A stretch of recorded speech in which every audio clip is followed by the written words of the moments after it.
හරි. අද වැඩේ පටන් ගමු මේ දැන් ගිය සතියේනේ ඔක මුලින්ම පටන් ගත්තේ. එතකොට කොලයක් ගන්න ෂෝට් නෝට් එකක් හදන්න. ෂෝට් නෝට් එකේ සම්පූර්ණ සිද්ධාන්ත කොටස අපි කතා කරනවා.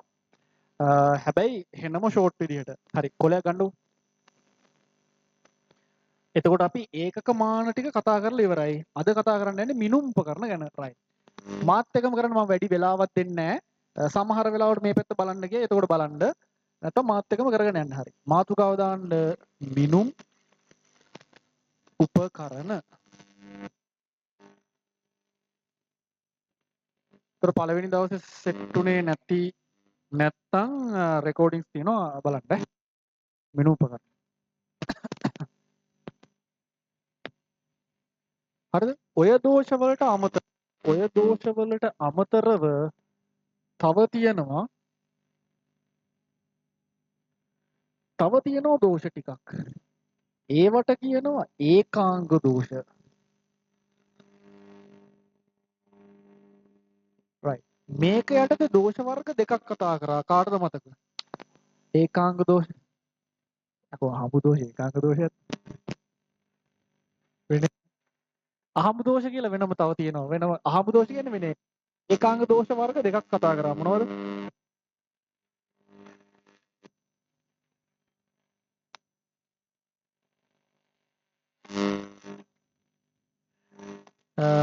මේවයි අර පරිමාණය හරියට ක්‍රමාංකනය කරලා නැත්තම් එතන තියෙනවා පරිමාණය වැරදි ලෙස ක්‍රමාංකනය කරපු දෝෂයක්.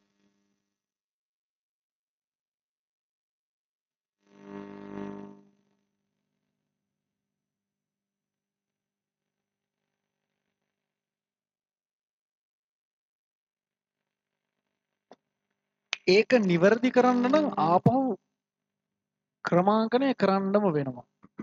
නිවැරදි කිරීමට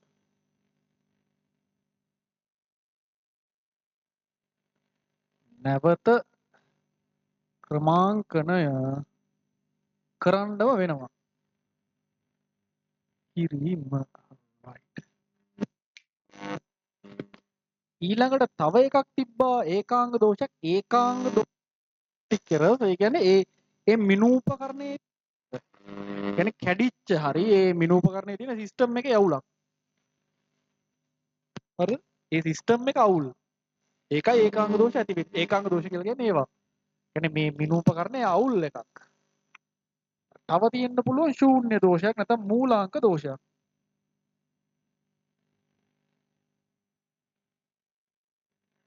හරි. මූලාංක දෝෂ නිවැරදි කරන්න මොකද්ද කරන්න ඕන?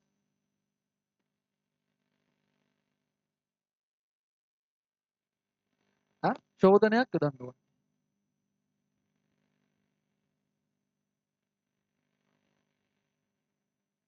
ධන ශෝධනයක් හරි ඍජුදනයක් හරි යොදන්න ඕන. මම මේ මතක් කර දෙන්නේ. නේද? අපිට පේපර් බලපුවම තේරෙනවා ළමයින්ට හොඳට මතකයි කියලා.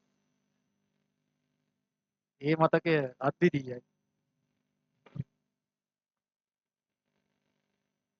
ඒක තමයි මම මතක් කරලා දෙන්නේ. එක්සෑම් එහෙම තියෙනව නේද? ළඟදී. එතකොට දැන් කොහොමද දැන් මේ කරගෙන ගිහිල්ලා නිව්ටන් නියම පාඩමට සෙට් වුනහම ආයෙ මුල ඉඳන් කරනවා. හරි ආයෙ මුල ඉඳන් කරනවා. ආයෙත් කොහොම ෂෝට් නෝට් එක හදනවා. ඔයා බලන්න මේ වැඩේ කරද්දි තව අමතර දේවල් ටිකක් ඔයාලට දැනගන්නත් හම්බ වෙනවා. දැන් උදාහරණයක් විදිහට ඔය මූලාංක දෝෂ එහෙම ගණනය කරද්දි වර්නියර් කැලිපරේ අපි කතා නොකරපු සමහර සංකීර්ණ කාරණා අපි ටිකක් කතා කරලා දානවා. කොහොම හරි අන්තිමට විභාග වෙද්දි මේ විෂය හොඳට ඇඟට පත්තියන් වෙලා තියෙන්න ඕනේ නැත්නම් හරියන්නේ නැහැ. නිකන් ඔය නිකන් උඩින් ගිහිල්ලා නම් ඒකක් ගන්න බෑ. වෙන එකක් ගත්ත හැකි. ඒකක් ගන්න බෑ. හරිද? මූලාංක දෝෂ. දැන් තව වර්ගයක් තියෙනවනේ. ඒක තමයි ඔයාලා කිව්වේ මොකද්ද? අහඹු දෝෂ. අහඹු දෝෂ.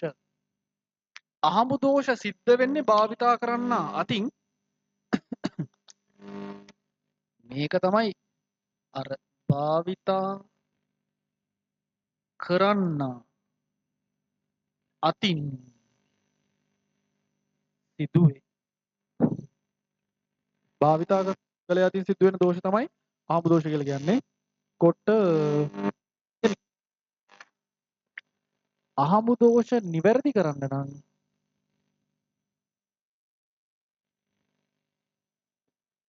මොකක්ද අහමු දෝෂ නිවැරදි කරන්න මොකක්ද ළමයි කරන්න ඕනේ?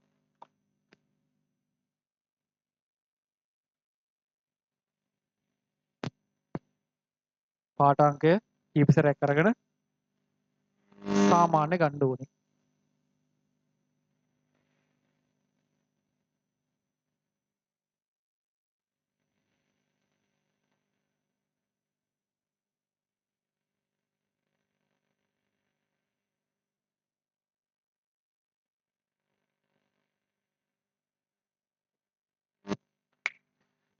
පාඨාංකය කීපවර අරගෙන සාමාන්‍ය ගැනීම.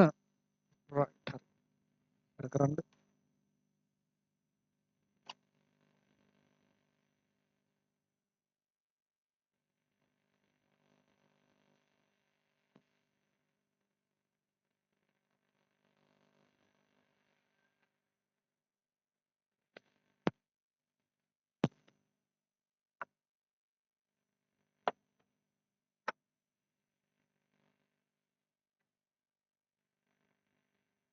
හරිද?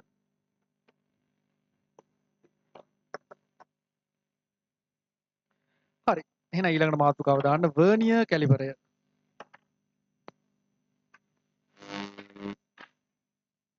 වර්නියර් කැලිපරය දාන්න මාතෘකාව වර්නියර් කැලිපරය.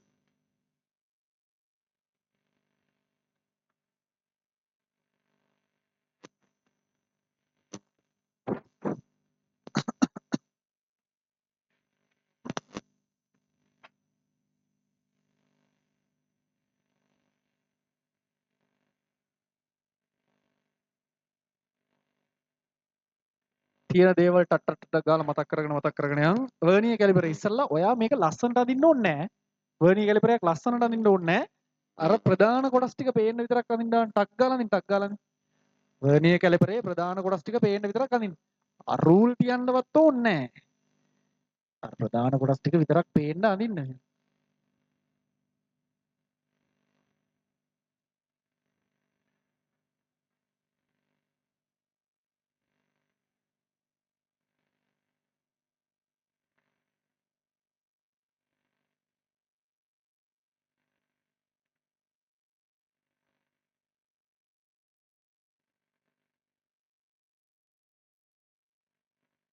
right. කොමෙන්ට් නම් ඇති.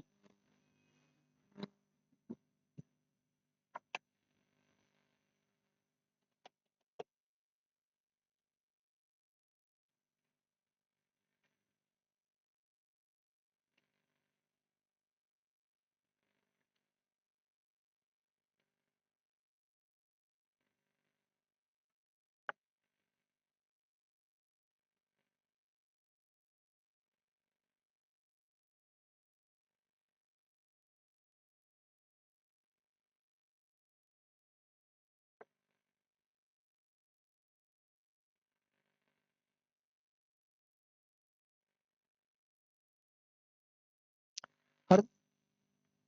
දැන් කොටස් නම් කරන්න. කොටස් නම් කරමු මේ තියෙන්නේ බාහිර හනු මම පොදුවේ දාන්නම් බාහිර හනු මේ තියෙන්නේ එතකොට අභ්‍යන්තර හනු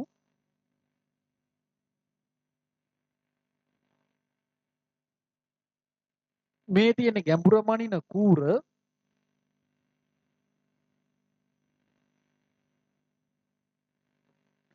මේ තියෙන්නේ එතකොට මම කියන වර්නියර් පරිමාණය කියලා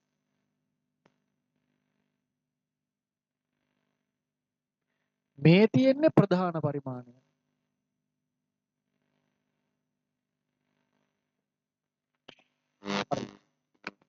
ඒකෙත් මේක අචල බාහිර හනුව මේක සර්පණ බාහිර හනුව මේකෙත් අචල අභ්‍යන්තර හනුව මේක සර්පණ අභ්‍යන්තර හනුව ඇති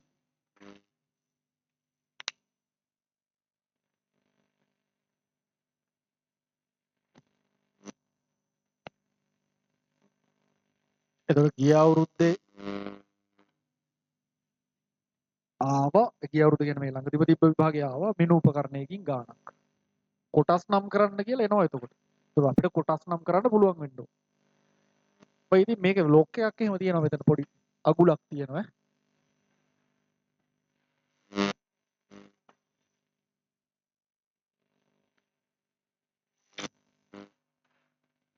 හරිද?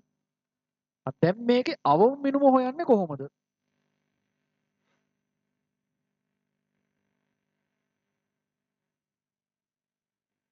අවම මිනුම හොයන්නේ කොහොමද? අවම මිනුම හොයන ක්‍රම දෙකක් තියෙනවා. ක්‍රම දෙකම ලියමු. පළවෙනි ක්‍රමය ටිකක් දිග ක්‍රමය. අවම මිනුම සමානයි අර සමපාත වෙන කොටසක දිගෙන් අඩු කරන්න ඕනේ වර්නියර් කොටසක දිග.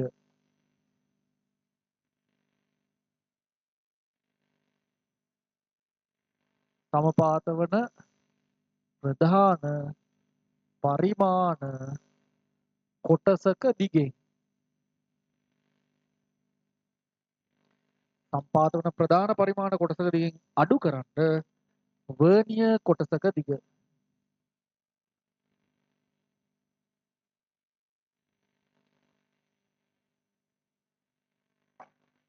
සම්පාත වන ප්‍රධාන පරිමාණ කොටසක දිගෙන් අඩු කරන්න ඒ පළවෙනි ක්‍රමය මේක නම් අපි එච්චරම පාවිච්චි කරන්නේ නැහැ මේක දිග වැඩි කියලා නේද? ලේසිම ක්‍රමය තමයි මේ තියෙන්නේ. ඒක තමයි අවම මිනුම හොයන්න පුළුවන් වර්නියර් කොටසක ප්‍රමාණය දිග බෙදන්න නෑ වර්නියර් නෙමෙයි ප්‍රධාන පරිමාණයේ කොටසක ප්‍රමාණය බෙදන්න වර්නියර් කොටස් ගන්න. ප්‍රධාන පරිමාණ කොටසක දිග කියන්නේ නැතුව මම ප්‍රමාණය කියලා දාන්නම්. මොකද අපි දැකලා තියෙනවා සමහර අර අංශක වලට බෙදලා තියෙන ඒවා තියෙනවා නේද? වක්‍ර පරිමාණ අංශක වලට බෙදලා තියෙන්නේ. ප්‍රධාන පරිමාණ කොටසක ප්‍රමාණය බෙදීම වර්නියර් කොටස් ගන්න.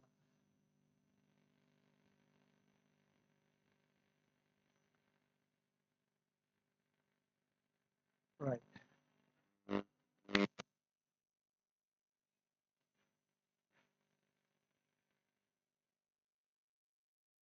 එතකොට මෙතන කිසිම උදාහරණයක් කිරීමක් එහෙම වෙන්නේ නැහැ. ආහරණ කරනවා. එහෙම වෙන්නේ නැහැ. හරිද? ගණන් ඒව හදන්නේ නැහැ. මේ තනිකරම පාඩමේ දේවල් මතකාවර්ජනය කිරීමක් තමයි කරන්නේ.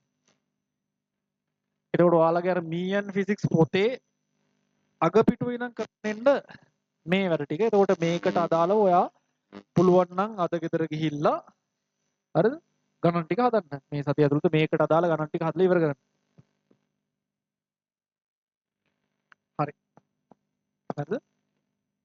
අවම මිනුම හරි. දැන් මිනුමක් ගන්නෙ කොහොමද?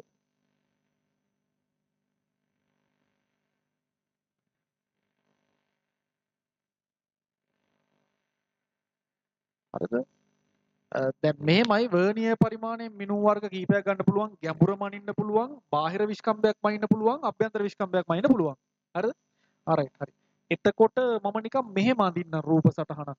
මේන් තියෙනවා පොඩි නිකන් බීකරයක් වගේ එකක්. හරිද? පොඩි ওই විදිහට භාජනයක් තියෙනවා. හරිද? එතකොට ඔන්න හරි. ඔයාට මේ අභ්‍යන්තර විස්කම්බය මනින්න ඕන නම් ඔයාට පාවිච්චි කරන්න වෙන්නේ අභ්‍යන්තර හණු. අභ්‍යන්තර විස්කම්බයක් මනින්න නම් අභ්‍යන්තර හණු තමයි භාවිතා කරන්න ඕනේ. ඔයාට මේ වගේ බාහිර විස්කම්බයක් මනින්න ඕන නම් මේකට පාවිච්චි කරන්න ඕනේ බාහිර හණු.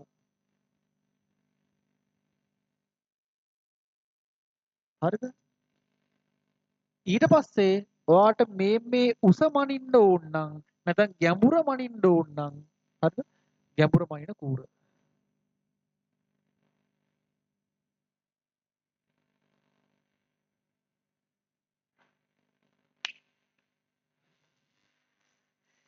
එතකොට මේකේ පාඨාංකය ගන්නේ පාඨාංකයේ ගන්නේ මෙන්න ප්‍රධාන පරිමාණ මම පාඨාංක කියලා ලියන්න.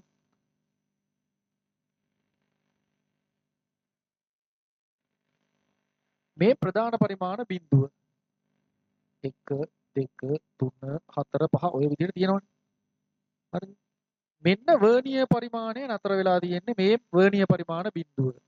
1 2 ඔය විදිහට තියෙනවා කියලා. පාඨාංකය කියන්නේ වෙන මොකුත් නෙමෙයි මේ ප්‍රධාන පරිමාණ බිඳුවයි වර්ණීය පරිමාණ බිඳුවයි අතර දිග. ඕකටනේ පාඨාංකය කියලා කියන්නේ. හරි. ඒක මට මේ මෙතෙන්ට එනකන් කියව ගන්න පුළුවන් ප්‍රධාන පරිමාණය. අපි මේකට කියනවා ප්‍රධාන මිනුම. නැත්නම් ප්‍රධාන පරිමාණ මිනුම.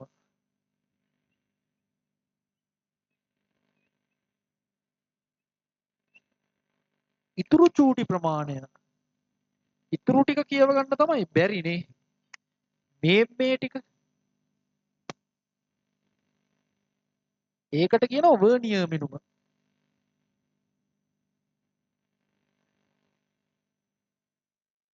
එහෙම වුණොත් ඔය නිල් පාටින් ලකුණු කරපු එක තමයි පාඨාංකය.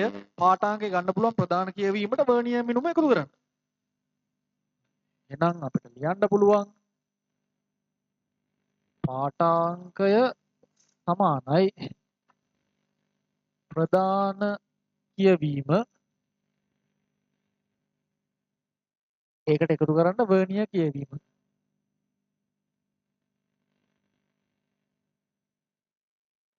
හරිද? වර්ණීය මිනුම නැත්තම් වර්ණීය කියවීම ගන්න කොහොමද? වර්ණීය කියවීම ගන්න පුළුවන් සමපාත වුණු කොටස බලන්න. මේෙන් සම්පාතලා දෙනවා 1 2 3 සමපාත වුණු කොටස මේ ඇටවුමේ අවම මිනුමෙන් ගුණ කරන්න. අවම මිනුම ගුණ කරන්න සමපාත කොටස.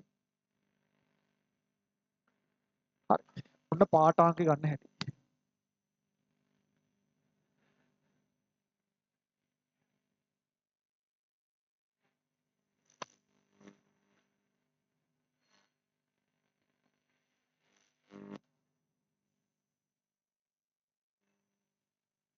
හරිද?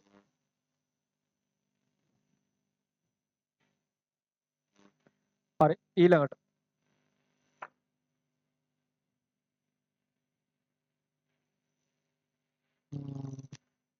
කොටස් ටික හරි අවම මිනුම හරි පාඨාංකය ඒකත් හරි. එහෙනම් මූලාංක දෝෂ.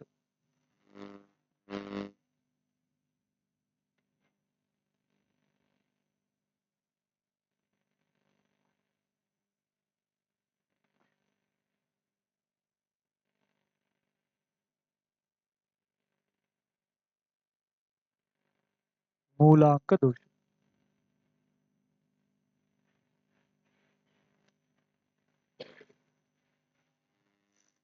හරි. මූලාංක දෝෂ මම මෙහාට ගන්නම්.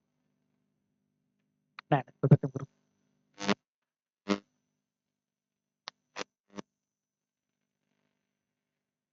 හරිද? alright. හරි. දැන් මූලාංක දෝෂ අපි ක්ලාස් එකේ ඉගෙන ගත්තනේ වර්ග දෙකක් මොකද්ද? ධන මූලාංක දෝෂය ඍණ මූලාංක දෝෂය කියලා වර්ග දෙකක් ඉගෙන ගත්තනේ. සාමාන්‍යයෙන් ඒ කියන්නේ අපිට එහෙම උගන්වන්න කියලා නෑ. ඒ කියන්නේ ධන මූලාංක දෝෂ සහ ඍණ මූලාංක දෝෂ මේවා කියලා උගන්වන්න කියලා නෑ. ඒවත් අපි ක්ලාස් එකේ කතා කරලා තියෙනවා. මූලාංක දෝෂ ඇති වෙන්න ඒ කියන්නේ ඔය අපි කතා කරපු ධන මූලාංක දෝෂය ගත්තොත්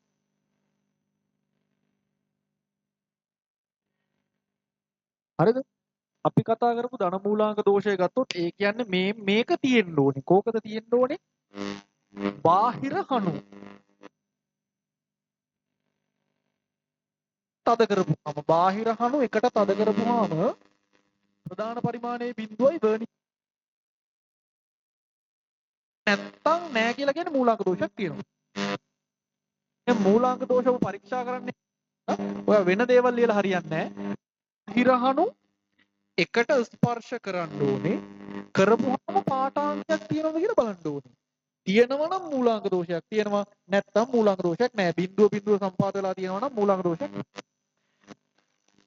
එතකොට මේ දෙක මේ වගේ කාරණා වෙන්න පුළුවන්. දැන් ඔය වර්නියර් කැලිපරයක් ගත්තාම ඕක ගත්ත දවසේ නම් පාවිච්චි කරන්න නැතුව තිබ්බොත් එහෙම සමහර වෙලාවට මේවා පොඩ්ඩක් අර මල කනවා.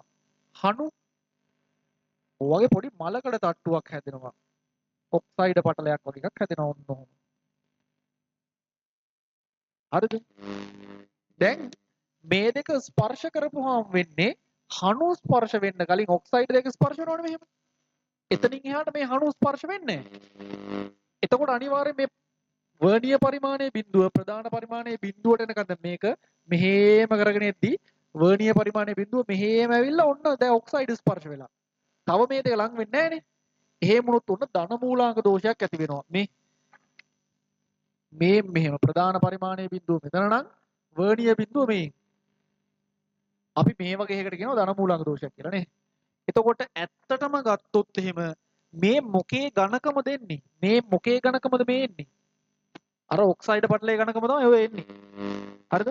ඉතින් කරන්න දෙයක් නැහැ. දැන් ඔයා පෑනක් තිබ්බ කියලා හිතන්නකෝ මෙතනින්. මේ පෑනක් මම පෑන ක්ලිප් එකක් තිබ්බ කියලා හිතන්නකෝ. හරිද? මෙතනින් තිබ්බ කියලා. ඒත් ඔයාට මේ පෑන ක්ලිප් එක මේ හනුවට හේතු කරන්න බෑනේ. ඔයාට සිද්ධ වෙනවා මේ පෑන ක්ලිප් එක මේ ඔක්සයිඩ් තට්ටුවට හේතු කරන්න. වෙන කරන්න දෙයක් නැහැ. නැත්නම් ඔක්සයිඩ් තට්ටුව කඩන්න ඕනේ. ඊට පස්සේ ඔයාට සිද්ධ වෙනවා මේ ක්ලිප් එක පැත්තකට හේතු කරලා අනිත් එක ගෙනලා මෙහාට මේකට ස්පර්ශ කරන්න ඒත් මේ හනුව ස්පර්ශ වෙන්නේ නැහැ. ඒත් ස්පර්ශ වෙන්නේ මේ ඔක්සයිඩ් පටලය. එතකොට පෑනේ ක්ලිප් එක මෙහෙම තියෙනවා. ඔක්සයිඩ් පටල දෙක කොහොම ස්පර්ශ වෙලා තියෙනවා. දැන් එතකොට මුළු ඝනකම කියලා එන්නේ පෑනේ ඝන ක්ලිප් එකේ ඝනකමයි ඔක්සයිඩ් පටලයේ ඝනකමයි දෙකම නේද? ඔක්සයිඩ් පටලයක අයින් කරන්න බෑ. ඍණ ශෝධනයක් කිව්වේ ඒකයි. ධන මූලාංක දෝෂයක් කියලා කිව්වේ ඔන්න ඔය වගේ අවස්ථාවක ඇතිවන දෝෂයකට ඍණ ශෝධනයක් දාන්න ඕනේ. එතකොට හරිද? එතකොට දැන් මේ ක්ලිප් එක අයින් කරන්නකො. මේ දෙක ලං කරලා එතකොට ඔක්සයිඩ් පටලයේනේ ගානට ස්පර්ශ වෙන්නේ. එතකොට ඔයා මේ මනින්නේ ඔක්සයිඩ් පටලයේ ඝනකම කියලා කියන්නේ සාමාන්‍ය විදිහට මිනුම ගන්න තියෙන්නේ. මේ වෙලාවේ පාඨාංකය මොකක්ද කියලා ඔයාට ගන්න තියෙන්නේ සාමාන්‍ය විදිහට පාඨාංකය ගන්න. එහෙනම් දෝෂය හොයන්න නම් දෝෂය හොයන්න සාමාන්‍ය විදිහට පාඨාංකය ගන්න.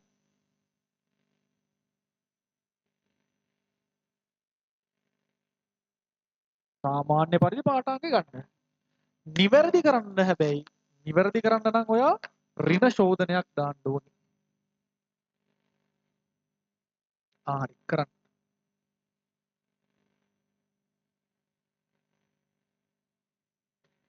නිවැරදි කරන්න නම් ඔයා ඒ කොටස අඩු කරන්න ඕනේ.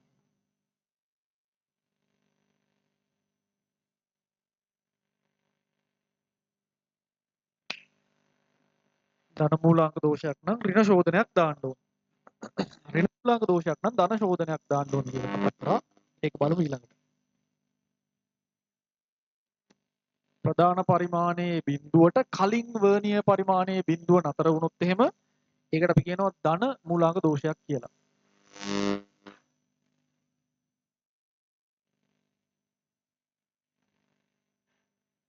ඒතර මම ඔයාලට යෝජනා කරනවා ඔය ටික ඔය විදිහට ක්ෂණිකව අපි බලාගෙන යන්. අපි වර්ණීය කැලි කීයක් කරාද? දවස් 3ක් විතර කරා. පැය 4 3ක් විතර කරා. පැය 12ක් විතර කරා. හරි. එතකොට මේ පැය 12 ටික ඔක්කොම සාරය තමයි දැන් මේ කතා කරන්නේ. හරිද? මුල ඉඳන් කියලා දෙනවා එහෙම නෙමෙයි ඈ. කියලා නෙමෙයි.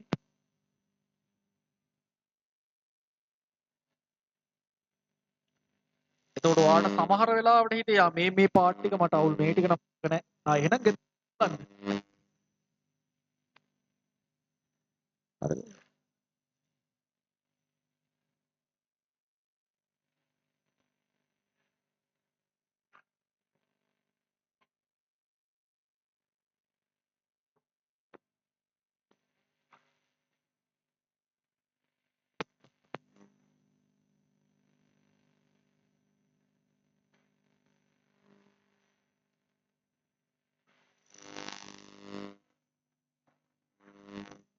හරි.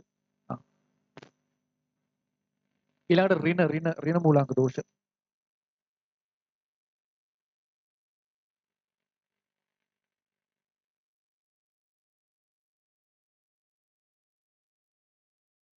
ඍණ මූලාංක දෝෂ.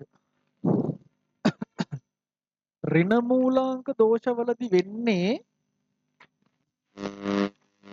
මේකෙම අනිත් පැත්ත. ඒ කියන්නේ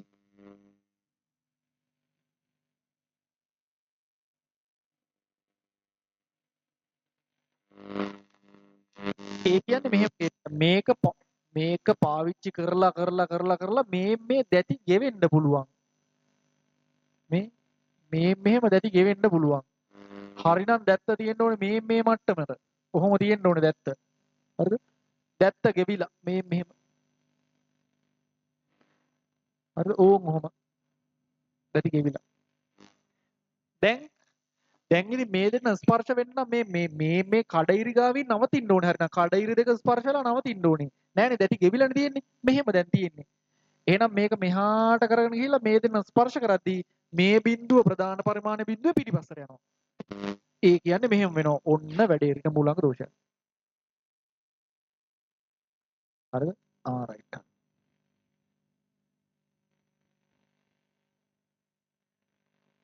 ඔන්න ඍණ මූලාංග දෝෂයක්. හරි.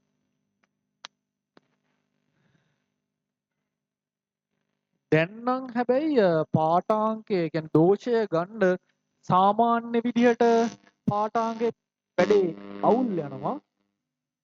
එහෙනම් මේක ඍණ මූලාංකයක් ඍණ මූලාංක දෝෂයක් නේද කියලා දැනගත්තු ගමන්ම ඔයාට සිද්ධ වෙනවා පාඨා කියන්නේ මේ වර්ණීය පරිමාණය ආපහු ක්‍රමාංකනය කරගෙන එන්න. මේක ප්‍රධාන පරිමාණය හරි.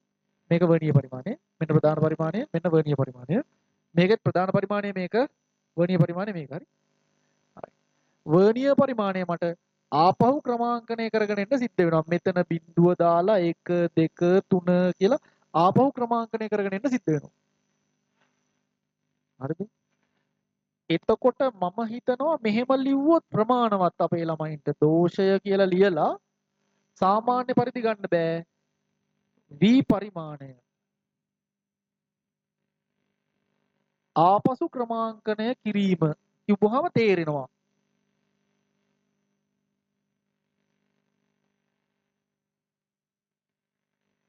ඒ ආපහු ක්‍රමාංකනය කරන එක ක්‍රමාංකනය කරගෙන එන්න බැරි තරම් වර්ණීය පරිමාණයේ කෑලි තියෙනවා නම් 50ක් 100ක් විතර තියෙනවා නම් එහෙම වුණොත් ඔයාට ආපහු ක්‍රමාංකනය කරන එක කරන්නේ නැතුව ඔයාට කරන්න පුළුවන් අර මුළු කොටස් ගණනින්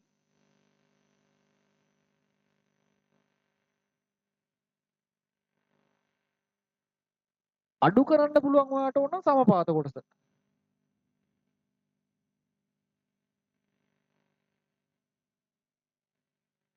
මුළු කොටස් ගණනින් සම්පාත කොටස අඩු කරන්නත් පුළුවන් ඕනනම්.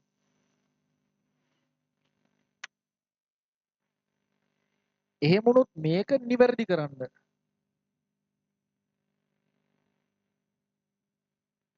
ඔය දෝෂය එකතු කරන්න ඕනි. ධන ශෝධනයක්.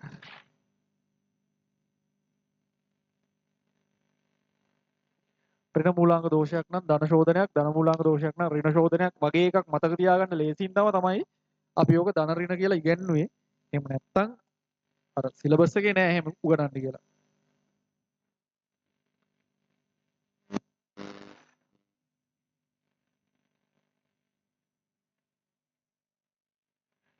ඒකට ඔයාගෙන් අහන්නේ මේක ඍණ ශෝධනයක්ද දෝෂයක්ද එහෙම අහන්නේ. දෝෂයක් තියෙනවා නම් දෝෂය මොකක්ද කියලා අහනවා. අදාළ ශෝධනය එකතු කරනවද අඩු කරනවද කියලා අහනවා. එහෙම නැතුව නම අහන්නේ ධන මූලාංක දෝෂයක්ද එහෙම අහන්නේ. හරි?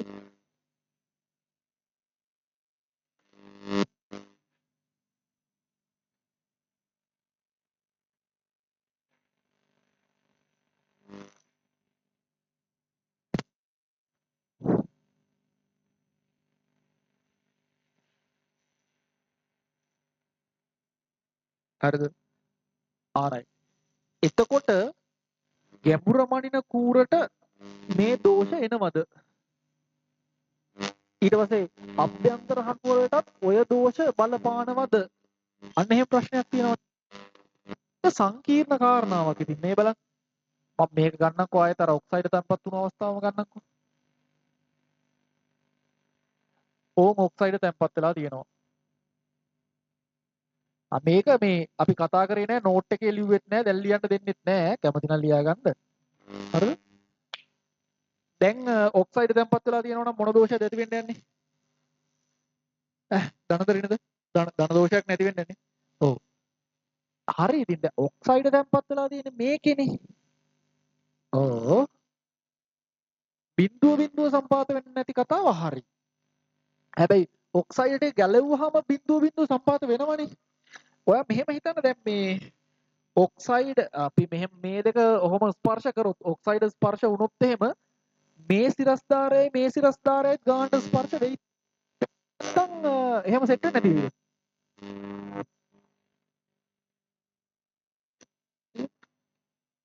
වෙයි. මේවා මල කාලා. ඉතින් මේ මලකඩ තට්ටු දෙකක් තියෙනවා. මම මේ දෙක කොහොම ස්පර්ශ කරනවා. එතකොට මලකඩ තට්ටු ස්පර්ශ වෙන ගානේ නවතිනවනේ. එතකොට මෙයාගේ සිරස් හරිනම් මෙයාගේ සිරස්දාරය ගානට සෙට් වෙන්න ඕනේ. දැනුත් සෙට් වෙයිද?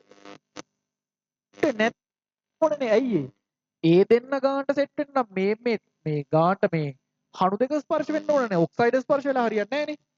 දැන් මේ මෙහෙම එකක් මෙහෙම තියෙයි. අනිත් එක ඔය එකක් කොහොම අනිත් එක මෙහෙම තියෙයි. අර දෙක හරියට ගානට ස්පර්ශ වෙලා නැහැ. චුට්ටක් ඉස්සරහට පැනලා. මේක දැන් මෙහාට තල්ලු වීගෙන යනවා. හරි? ඉස්සරහට තල්ලු කරොත් මේ පැත්තේ තියෙන එක ඉස්සරහට තල්ලු වීගෙන යන්නේ. ආරයිට්. පොඩ්ඩක් කොහොම තියෙයි. හරි. එහෙම වුණා කියලා දැන් මම මොකක් හරි අපි හිතමුකෝ වාජනයක විස්කම්බයක් මයින්ඩ් යනවා කියලා. වාජනයක විස්කම්බයක් මයින්ඩ් යනවා මේ මෙහෙම. හරිද? ඕම් වාජනයක විස්කම්බයක් මයින්ඩ් යනවා. හරි. දැන් මෙතන මේ හණු වලට කිසිම අවුලක් වෙලා නැහැනේ. හණු මල කාලා තියෙන්නේ මේ හණු නෙමෙයිනේ. අරවනේ මල කාලා තියෙන්නේ. මෙතන නම් ඔයා මොකක් හරි පෑනක් තියලා දෙයක් මයින්ඩ් ගියොත් එහෙම අර ඔක්සයිඩ් තට්ටුන දෙපැත්තට ස්පර්ශ වෙන්නේ. මෙතන එහෙම නෙමෙයි නේද?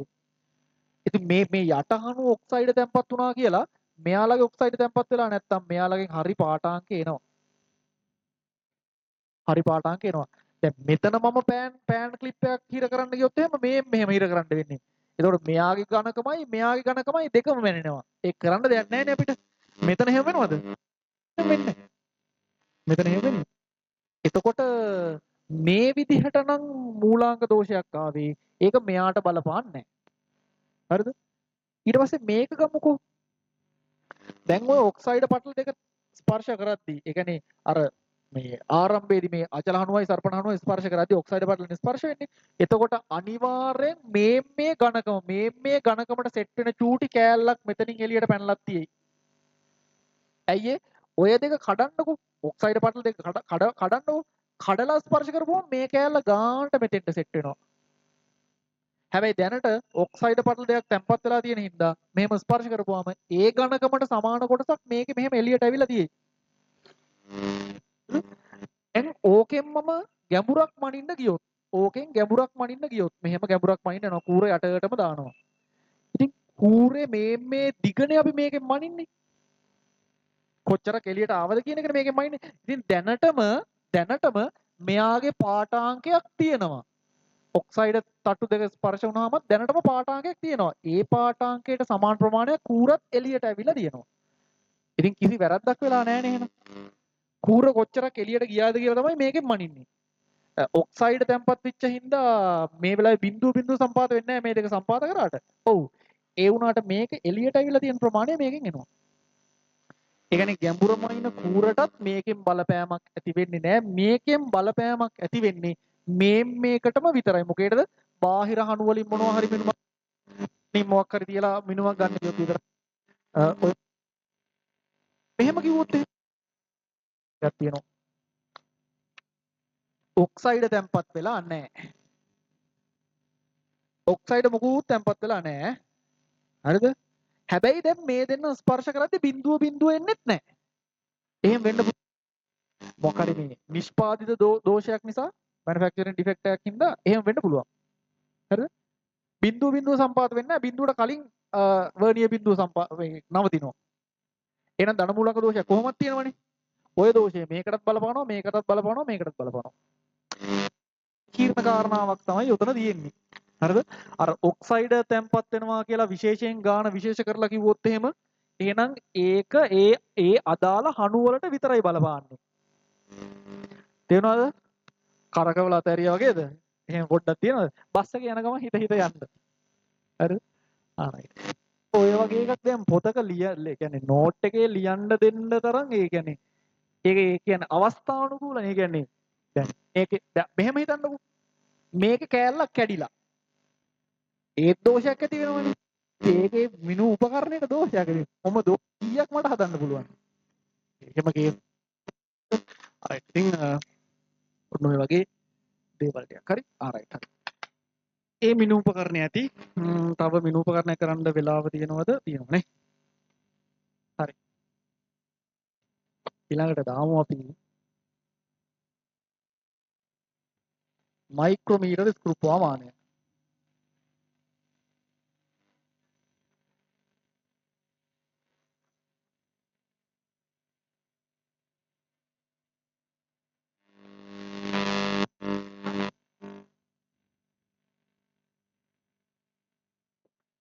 මයික්‍රොමීටර ස්ක්‍රූ ප්‍රමාණය.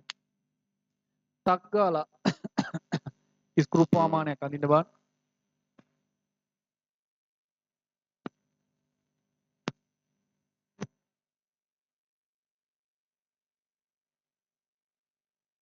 ඒ මොකක් තියෙන එකද අර කකුල් තුනක් තියෙන එකද අඳින්න කියන්නේ? නෑ. ඒ මට්ටමට අමතක වෙලා නෑනේ. ඒක ගෝලමානයි. ඒ මට්ටමට අමතක වෙන්න දෙයක් නෑ. එහෙමනම් ස්පෝර්ට් මීට් තියෙන ඉඳ ඔළුව වගේ වදින්න ඕනේ. යගුලියක වගේ. හරි. කොට කරන්නේ අපි මයික්‍රොමීටර් ප්‍රමාණයෙන් ගාණක් කරන්නේ නේද? ඊට කලින් පළවෙනි ප්‍රශ්න පත්‍රයේ තිබ්බ ගෝලමානයේ ගාණක් නේ. කට්ටිය ඕව මාක් කරලා එහෙම ලියලා තිබ්බා.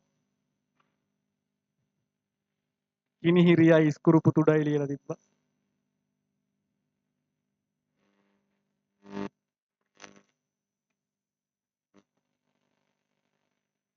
ලස්සනට ඕනේ නෑ. ලස්සනට ඕනේ නෑ ටක් ගාලා අනින්න. ලස්සනට ඉක්මනට අදින්න පුළුවන්. හොඳයි.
හරි. දැන් කොටස් නම් කරමු. මේක මොකද්ද කිනිහිරිය?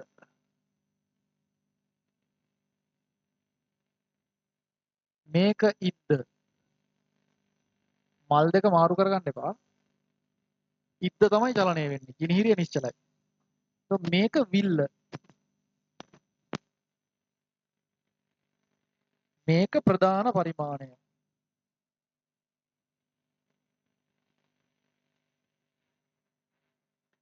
ඒතකොට මේක දිදාලය. මේක දිදාල කිස. එතකොට මේ තියෙන්නේ වට පරිමාණය නැත්නම් වෘත්ත පරිමාණය.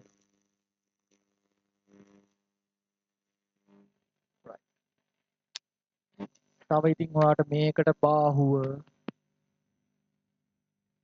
ආයේ මෙතන තියෙනවා ලොක් එකක්. හරිද? ඒකට අගුල එහෙම දාන්න පුළුවන්.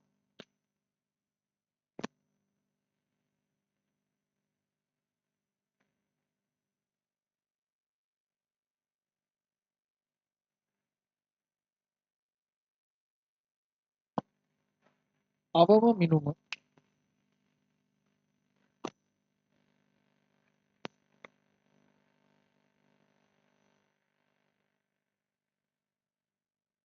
හරිද? අවම මිනුම කොහොමද ගන්නෙ? අවම මිනුම ගන්නෙ මෙහෙමයිනේ.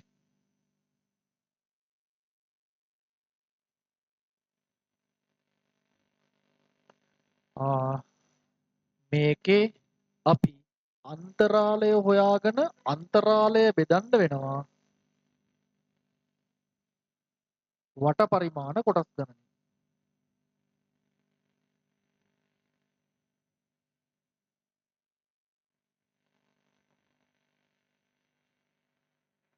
අන්තරාලය කීවේ මොකද්ද?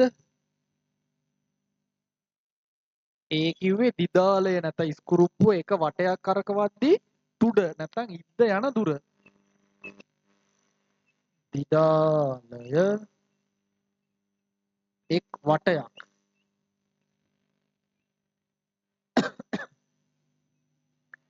කැරකැවීමේදී තුඩ යන දුර. නැත්නම් ගමන් කර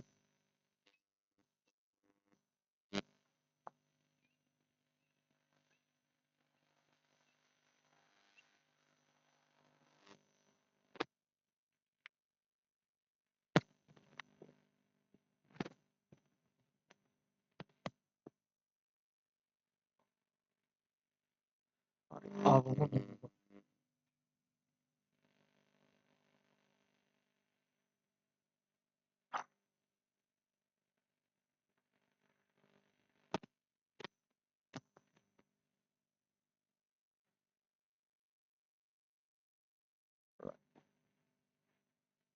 ඊළඟට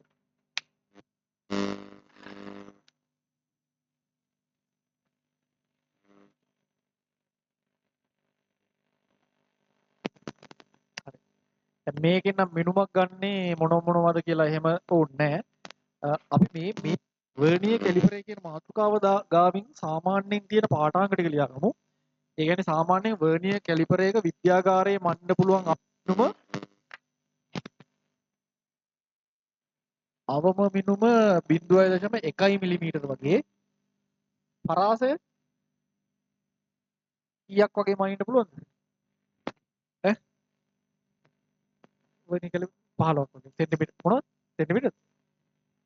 ඔව් 15. අරගේ මයික්‍රොමීටර් ස්ක්‍රූ ප්‍රමාණය අවම මිනුම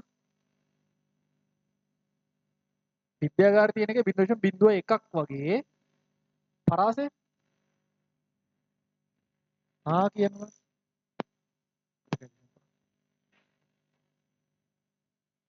ඒ මොනවද මිලිමීටරද?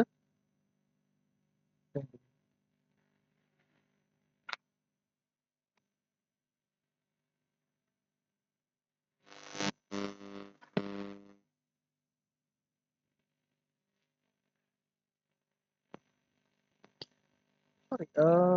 එතකොට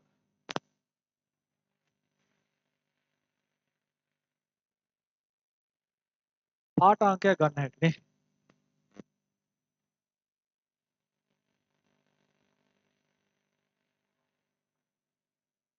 හරි. පාඨාංකයක් කියලා කියන්නේ මෙතන අපි පාඨාංකයේ විදිහට ගන්නේ ප්‍රධාන පරිමාණ බිඳුවයි අර වට පරිමාණයේ සිරස් ධාරයයි අතර දිග. ඕක තමයි පාඨාංකය ලෙස ගන්න ඕනේ. හරිද? පාඨාංකය කියලා එතකොට ගන්න ඕනේ ප්‍රධාන පරිමාණයේ බිඳුවයි වට පරිමාණයේ සිරස් ධාරයයි අතර දිග මේ දිග. එතකොට ඒ දිග තමයි පාඨාංකය. ඒකෙන් මෙතෙන්ට එනකම් ප්‍රධාන පරිමාණයෙන් කියව ගන්න පුළුවන්. මෙතන ඉඳන් මෙතෙන්ට එනකම්. අන්තිම කොටස දක්වා ප්‍රධාන පරිමාණයෙන් කියව ගන්න පුළුවන්. එතකොට මේකට මට කියන්න පුළුවන් ප්‍රධාන පරිමාණ කියවීම මේක. හරිද? මේක තමයි පාඨාංගය.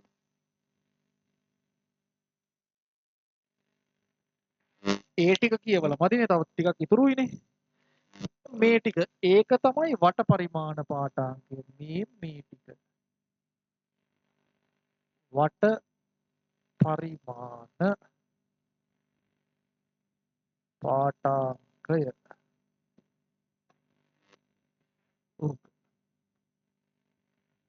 හරිද? එහෙම වුණොත් ඔයාලට පාඨාංකය ලියන්න පුළුවන්. නිල් පාට ඉතලේ සමානයි කොළ පාට ඉතලේ ගන්න රතු පාට ඉතලේ. පාඨාංකය සමානයි ප්‍රධාන යෙවීම ධන වෘත්ත පරිමාණ කියව නැත්නම් වට පරිමාණ යෙවීම. ඒ වට පරිමාණ කියවීම කොහොමද හොයන්නේ? වට පරිමාණ කියවීම හොයන්න පුළුවන් අර ප්‍රධාන පරිමාණයේ මධ්‍ය රේඛාවත් එක්ක සමපාද වෙලා තියෙන කොටස ගුණ කරනවා මෙන්න මේ. සමපාත කොටස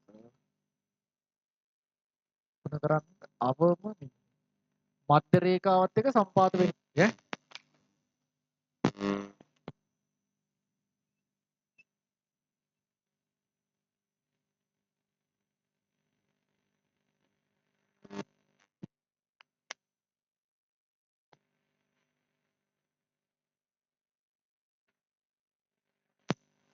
ඕකට තමයි ළමයි ෂෝට් නෝට් එකක් හදනවා කියලා කියන්නේ. මම දන්නේ නැහැ ඔයාලා ඔහොම ෂෝට් නෝට් හදනවද නැද්ද කියලා. සමහරු ඉතින් තියෙන නෝට් එකම චූටි අකුරෙන් ලියනවනේ. ඔයාගේ තියෙන පොතේ තියෙන සම්පූර්ණ නෝට් එකම චූටි කරලා ලියනවා. චූටි අකුරෙන්. ඒක ෂෝට් නෝට් නෙමෙයි. ඒක ස්කේලින් ඇන් කොපි. ස්කේල් කරලා කොපි කරනවා. හරිද? පොඩ්ඩක් අඩු කරලා ස්කේල් කරලා කොපි කරනවට තමයි ඒ කරන්නේ. ඔයාලා ගොඩක් කරන්නේ එහෙම. ෂෝට් නෝට් එකක් හදනවා කියන්නේ මේ වගේ එකක්. ඔයා ඉස්සරහට යද්දි දැන් මම මේක හිත හිතනේ කරන්නේ. ඔයාට පුළුවන් වෙන්න ඕන තනියම මෙහෙම හිත හිත ෂෝට් නෝට් එකක් හදාගන්න. පොත් බලන්නේ නැතුව. රයිට්. වර්නියර් කැලිපරේ තියෙන මේ ප්‍රධාන දේවල් මොනවද? කොටස් නම් කරා. අවුම් මිනුම කොහොමද කියවන්නේ? මිනුමක් කොහොමද ගන්නෙ? පාඨාංකය කොහොමද ගන්නෙ? මූලාංක දෝෂ මොනවද? හරිද? එහෙම ෂෝට් නෝට් එකක් ගහන්න ඔයාලට පුළුවන් වෙන්න ඕනේ සහ තව ටිකක් ඉස්සරහට ගියපුවමයි කොයි කාලෙද?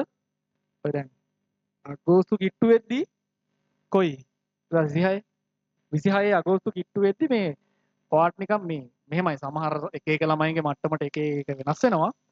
අර නිකන් අපි කියන්නේ මෙමරි මැපින් කියලා. ඒ කියන්නේ ඔයාට දෙයක් දැන් මතක් කරගන්න ඕනේ වුණොත් එහෙම ඔයාටම නම් දිගටම ෂෝට් නෝට් එක ගැහුවේ ඔයාට ඒක මතක් වෙනවා. අවම මිනුම තිබ්බේ මෙතන නේද කියලා අර මේක ඇස් වහගත්තාම ඔයිට පේනවද? පේනවද එහෙම? දැන් ඇස් වහගත්තොත් පේනවද?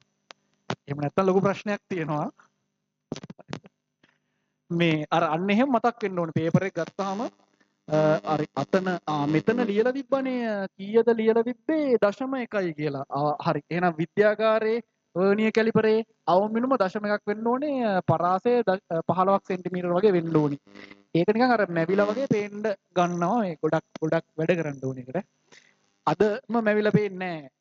අදම මැවිලා පේන්නේ නැහැ. තව ටිකක් ඉස්සරහට ගියපුවාම මේක නිකන් කීප සැරයක් බලන්න ගත්තාම සතියකට කොට දාගන්න පුළුවන්. හරිද? හරිද? හරි පාඨාංකේ හරි. ඊට පස්සේ මූලාංක දෝෂ.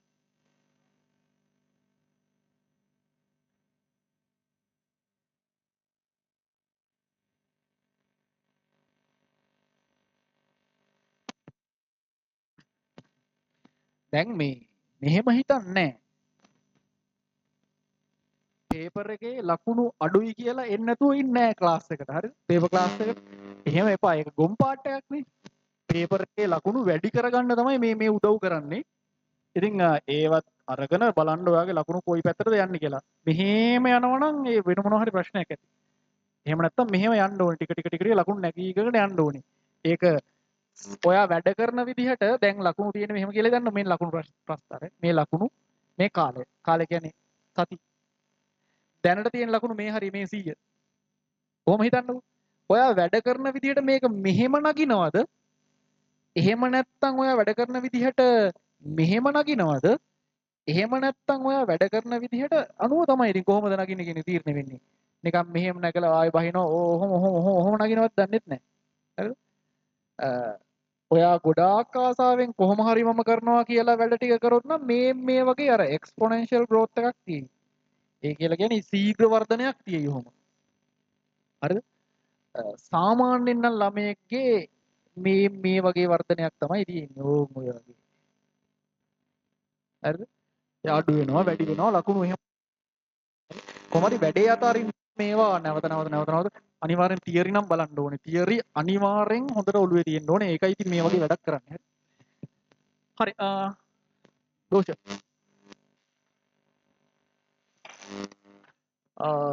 මූලාංක දෝෂ.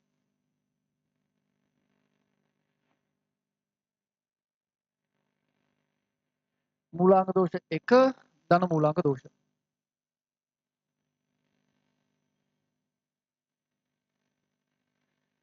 කොටින්ම කිව්වොත් ඔයාලට පුළුවන් වෙන්න ඕනේ මේ මයික්‍රොමීටර් ස්කෝප් ප්‍රමාණයේ අර පාඨාංක ලකුණු කරලා තියෙන්නේ කොයි පැත්තටද කියලා කියන්න.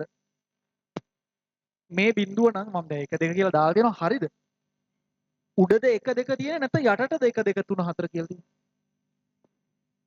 උඩටද යටටද? වැදගත්ද අප්පා ඒක? ඒක වැදගත්. ඒක වැදගත්. ඔව් වැදගත්. දෙපැත්තටම ලකුණු කරලා නැද්ද? නෑ එහෙම ලකුණු කරලා නෑ. ඒ කියන්නේ ඔයාගේ අතේ තියෙන මයික්‍රොමීටර් ස්කෝප් ප්‍රමාණය උඩට 1 2 3 දාලා තියෙන්නේ. මගේ අතේ තියෙන එක යටට දාලා තියෙන්නේ. එහෙම වෙන්නේ නෑ. එහෙම වෙන්නේ නෑ. වැදගත්. කොයි පැත්තටද 1 2 3 කියලා දාලා තියෙන්නේ? ඔය මම ලකුණු කරපු එක හරිද වැරදිද?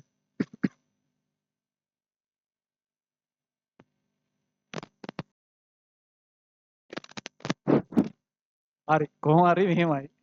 ආය අමතක කරන්න එපා ඈ. ආය අමතක කරන්න එපා. උඩට තමයි ක්‍රමාංකනය කරන්න ඕනි. 1 2 3 4 5 6 7 කොහොම ගිහිල්ලා 49 මේන් 48 මේන් 47 මේන් යටින් තමයි මෙහෙම ඇවිල්ලා ආයේ බිඳුවට සෙට් වෙන්නේ. ඇයි එහෙමම වෙන්න ඕනි? දැන් මේක මට මේ දිදාල සෝරි ඉද්ද අර පැත්තට ගෙනියන්න නම් දිදාලේ කරකවන්න ඕනි මේ අතටද නැත්නම් මේ අතටද? ඔන්න මගුලක් අහනවා වගේ. කොයි අතටද කරකවන්න ඕනි? මේ ඔක්කොම එකට බැඳිලා තියෙන්නේ. මේ මුල ඉඳන් මතක නැත්තම් පොත් ටික බලන්න ඈ. කොයි අතටද කරකවන්න ඕනේ? මේ අතටද? අනිත් අතටද? කොහොමද ඒ කරකවන අර මේ ටැප් එකක් අරින්න එහෙමත් මම කියලා දුන්නා ඒ කාලේ නේද? කොයි අතරද කරකවන්නේ?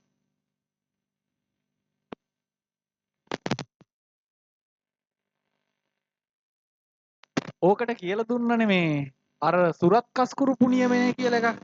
දකුණු අත අරගෙන ඉද්ද ගෙනියන්න ඕනේ කොහාටද කිව්වේ? අරහෙට ගෙනියන්න ඕනේ. ඇඟිල්ල දාන්න මේ පැත්තට, මාපට ඇඟිල්ල මේ පැත්තට දාන්න. එතකොට අනිත් ඇඟිලි ටිකෙන් එනවා කරකවන්න ඕනේ දිශාව. මෙහෙම කරකවන්න ඕනේ. මෙහෙම. ඒ කියන්නේ මේක මෙහෙම කරකවන්න ඕනේ. එතකොට ඔයාලට පේනවද මේ සලකුණු පල්ලහැට යන්නේ? දැනට බිඳුව දැනට නම් බිඳුව නෙමෙයි සම්පාත වෙලා තියෙන්නේ. බිඳුව ඇවිල්ලා මෙතන සම්පාත වුණොත් තව කෑල්ලක් කරකවලා ඉද්ද අරහෙට ගියොත් ඊට පස්සේ එක සම්පාත වෙන්නේ. ඊට පස්සේ දෙක සම්පාත වෙන්නේ. රයිට්. එතකොට ඒකයි උඩට ලකුණු කරලා තියෙන්න ඕනේ. මෙහාට ගෙනියද්දි නම් මේක ටික පරතරය වැඩි කරන්න නම් මෙහෙම කරකවන්න ඕනේ. මේ අතර කරකවන්න ඕනේ. හරිද? රයිට්. එහෙනම් මූලාංක දෝෂයක් හොයනවා කියලා කියන්නේ අපි ඉද්දයි කිනිහිරියයි එකට ස්පර්ශ කරන්න ඕනේ. ඉද්දයි කිනිහිරියයි එකට ස්පර්ශ කරන්න ඕනේ. ඒකට ඔයා ඉද්ද ගේන්න ඕනේ මෙහාට. ඉද්ද එහාට ගේන්න නම් මේක මේ පැත්තට කරකවන්න ඕනේ. ඒ පැත්තට කරකවනවා නම් දැන් ඔයාලට මැවිලා වගේ පේන්න ඕනේ. මේ බිඳුව මෙහෙම ගිහිල්ලා ආයේ පිටිපස්සෙන් ඇවිල්ලා ආයේ ඔහොම කැරක් කැරක තියෙන්නේ. ඔහොම ඇවිල්ලා හරිනම් මේ බිඳුව යට ඉඳන් මෙහෙම ඇවිල්ලා මධ්‍ය රේඛාවත් එක්ක සමපාත වෙන්න ඕනේ මොනව වෙද්දිද? මෙයයි ස්පර්ශ වෙද්දි. මේ දෙන්න ස්පර්ශ වෙද්දි. හරිද? හැබැයි අර කලින් වගේම මෙතන ඔක්සයිඩ් හරි මොනවා හරි එකක් තැම්පත් වෙලා තිබ්බොත් එහෙම ඇත්තටම මේ කළු පාට ඉද්දයි කියන හිරියයි මේ පෘෂ්ඨ දෙක ස්පර්ශ වෙන්නේ නැහැ නේ ඔක්සයිඩ් දෙකනේ ස්පර්ශ වෙන්නේ චූටි ඝනකමක් තියෙනවා එතකොටනේ. එතකොට අපිට පේනවා මේ බිඳුව මෙහෙම ඇවිල්ලා මෙතනින් ඔහොම ගිහිල්ලා හරියට මැදට එන්නේ නැතුව මගින් නතර වෙනවා. මේ හරියෙන් බිඳුව නතර වුණාට පස්සේ ස්පර්ශ වෙලා. එතකොට පාඨාංකයක් ගන්නේ දැන් මෙතන එතකොට තියෙන්න ඕනේ මේ මෙහෙම. 1 2 ඕන් 3. 3 වගේ එකක් තමයි සම්පාද වෙලා තියෙන්නේ. ඒ කියන්නේ දැනටම ඝනකමක් තියෙනවා. පොඩි පරතරයක් ඉද්දයි කියන හිරිය අතර තියෙනවා. තියෙනවනේ නං ඔක්සයිඩ් තත්පත් වෙලානේ. රයිට්. ඉතින් ඔය වගේ එක තමයි ධන මූලාංක දෝෂයක් කියන්නේ. ඒතකොට ධන මූලාංක දෝෂයකදී වෙන්නේ මෙන්න ප්‍රධාන පරිමාණයේ මධ්‍ය රේඛාව ප්‍රධාන පරිමාණයේ මධ්‍ය රේඛාවත් එක්ක වට පරිමාණයේ බිඳුව ගත්තාම පල්ලෙහෙන් නතර වෙලා තියෙන්න ඕනි.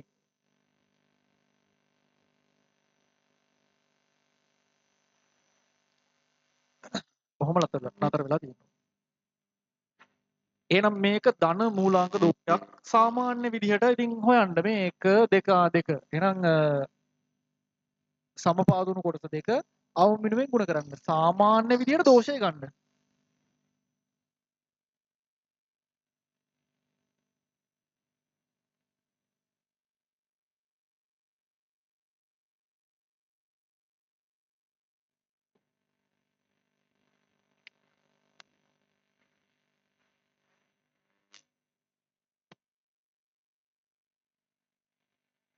එතකොට මේක නිවැරදි කරන්නේ මොකද?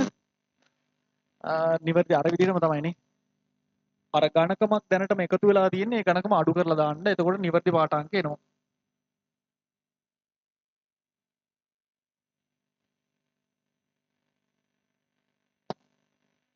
නිවැරදි කිරීම කරන්න ඍණ ශෝධනයක් දාන්න.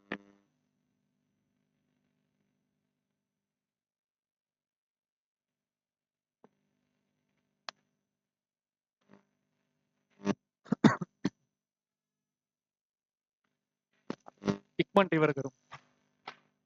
2 ඍණ මූලාංක දෝෂ.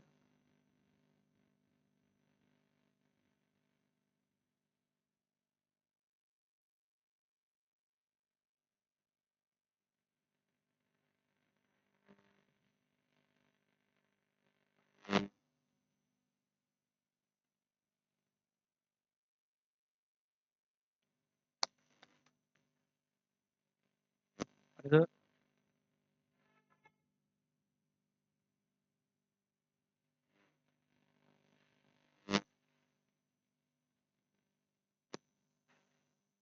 right ඍණ මූලාංක දෝෂ. ඍණ මූලාංක දෝෂයකදී වෙන්නේ ඉද්දයි කිනිරිය ගෙවිලා. එතකොට මෙහාට මේක තල්ලු කරගෙන එනවා. මෙහෙම කරකව එනවා. එදි බිඳුව මෙහෙම ඇවිල්ලා මෙහෙම කරගෙනවා. බිඳුව ඇවිල්ලා බිඳුව හරිනම් මෙහෙම මෙහෙම ඇවිල්ලා මෙතන නතර වෙන්න ඕනේ. නෑ තව පහු කරගෙන යනවා පිටිපස්ස. ඒක වෙන්න පුළුවන් මේ දෙන්න ගෙවිලා තිබ්බොත් තව අරහෙට ගෙනියන්න බෑ ඉද්ද. right. ඒ කියන්නේ කේස් එකක් නේ. මෙහෙම කේස් එකක්. මෙන්න ප්‍රධාන පරිමාණයේ මධ්‍ය රේඛාව. ඒතර මේ බිඳුව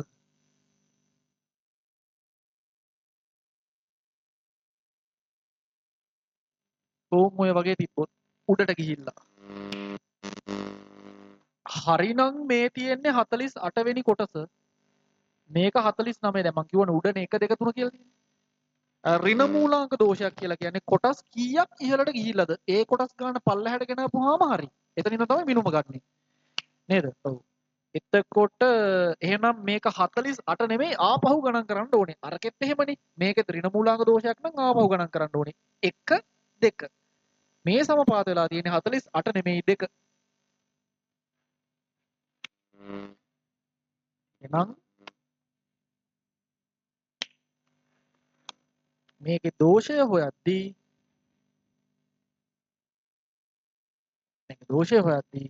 සාමාන්‍ය විදිහට බෑ ආපසු පහලට ගණන් කළ යුතුය.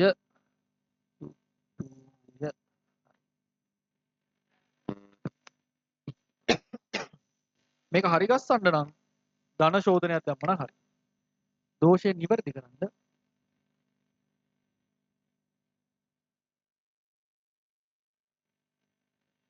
අපි ධන ශෝධනයක් කරමු.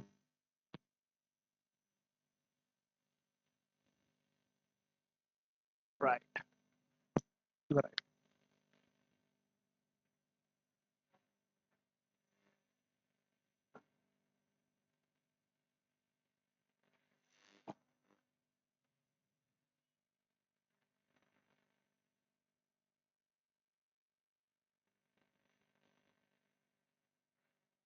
හරි. දැන් මේ සෙට් එක කොහොම මතක් කරගත්තාම ගෙදරින් ගිහිල්ලා තාය බලන්න ඕනේ. එතකොට ඔයාලට වේගෙන් බලාගෙන යන්න පුළුවන්. ඊට පස්සේ මේකට අදාළව මොනවද වර්නියර් කැලිපරයයි මයික්‍රොමීටර් ස්කූප් ප්‍රමාණයයි. ඕකට අදාළව ඔයා අපි ක්ලාස් එකේ හදපු ගණන් ටිකයි ගෙදරින් හදාගෙන ඉන්න කියපු ගණන් ටිකයි හදලා වැඩේ කම්ප්ලීට් කරා නම් මරු. මම ඔයාලට යෝජනා කරනවා වෙලාව මැනේජ් කරගෙන ඒ ටිකත් කරන්න. හරිද? රයිට් හරි. එහෙනම් ඔන්න ඔතනින් මේක නතර කරලා ඊළඟට අපි පේපර් එකට යමු. හරි. දැන් මෙහෙමයි. දැන් ඔයාලා දැන් පේපර් ක්ලාස් එකේ අපි අර ෆුල් පේපර්ස් කරන්න ගන්නවා. ඒ කියන්නේ ෆුල් කැපැසිටි එකෙන් තියෙන පේපර්ස් කරන්න ගන්නකම්. පැය දෙකේ MCQ, පැය තුනේ දෙවෙනි ප්‍රශ්න පත්‍ර කරන්න ගන්නකම් මේක ඉස්සරහට යන්න පුළුවන්. සහ මේක ඉස්සරහටම යනවා. එතකොට ඔයාලා බලන්න අනිවාර්යෙන් ඊටාම හොඳ කාර්යක්ෂම වැඩක් වෙනවා මේකෙන්. හරිද? ඔයාලා යම් කිසි කැපකිරීමක් කරලානේ ඇත්තටම මේ ක්ලාස් එකට එන්නේ. ඒකට අනුව ඉතා හොඳ කාර්යක්ෂම දෙයක් වෙනවා මේ වැඩින් ඈ. පේපර් වල ලකුණු එහෙම ඉහළ නගිනවා මේ කියන විදිහට වැඩ ටික කරොත්. අමුතුවෙන් ආයේ වාර විභාගය වලට එහෙම පාඩම් කරන්න දෙයක් නැතුව යනවා. හරි? ඒ නිසා ඔය කියන විදිහටම කරන්න. එතකොට වැඩි කොට. හරි. පේපර් එක පටන් ගමු.